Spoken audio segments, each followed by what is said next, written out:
The ice cream freezer is patented just in time for summer. Thomas Edison flops, and Henry Ford completes his first car. It all happened this week in tech history.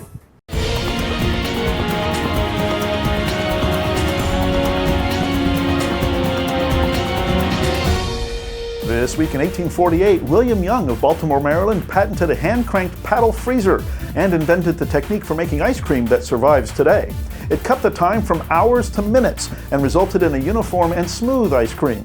And it brought the frozen confection to many more people. Before his invention, making ice cream was a feat of strength. A smaller bowl of cream, milk, and sugar was placed in a larger bowl of ice. The ice was salted to make it colder, and a servant beat the mixture until his arms gave out. Then another would take over, and another. This week in 1869, at the age of 22, Thomas Edison received a patent for his electric voting machine. At that time, lawmakers voted by simply yelling out yay or nay, and a scribe would tally the votes by hand. Edison hoped to speed up this process with his machine that recorded the ballots of voters with the help of a simple switch and an electric current. This was one of the first patents for Edison, who ended up with a total of 2,332 during his lifetime. This was also known as one of his biggest flops, with one lawmaker quoted as saying, "If there's one invention on Earth we don't want down here, that is it." In 1896 this week, Henry Ford completed the Ford Quadricycle, his first gasoline-powered automobile, and gave it a successful test run. This was Ford's first car and was a simple frame with a gas-powered engine and 4 bicycle wheels mounted to it. The quadricycle was steered by a tiller handle, had a 2-speed transmission, put out a whopping 4 horsepower, and had a top speed of 20 miles per hour.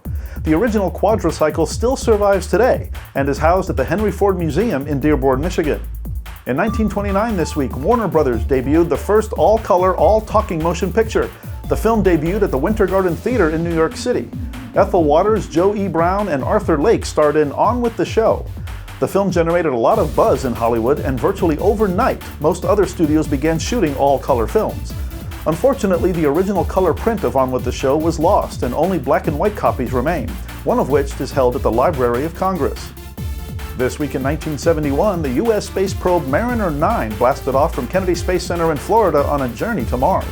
Mariner 9 arrived at the Red Planet on November 3rd and became the first spacecraft to orbit another planet.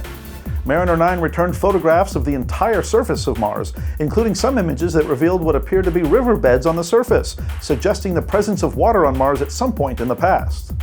And this week in 2008, Google announced the leasing of 42 acres at Moffett Field, a former U.S. Naval Air Station near Mountain View, California.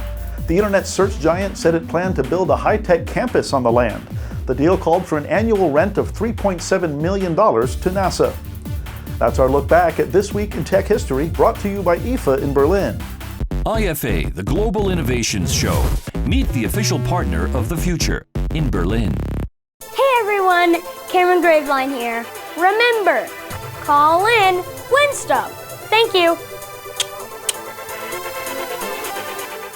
Check us out at intotomorrow.com, where you can find out how to listen to our weekly 3-hour radio show, subscribe to our many podcasts, and check out more of these videos. Catch you next time on This Week in Tech History.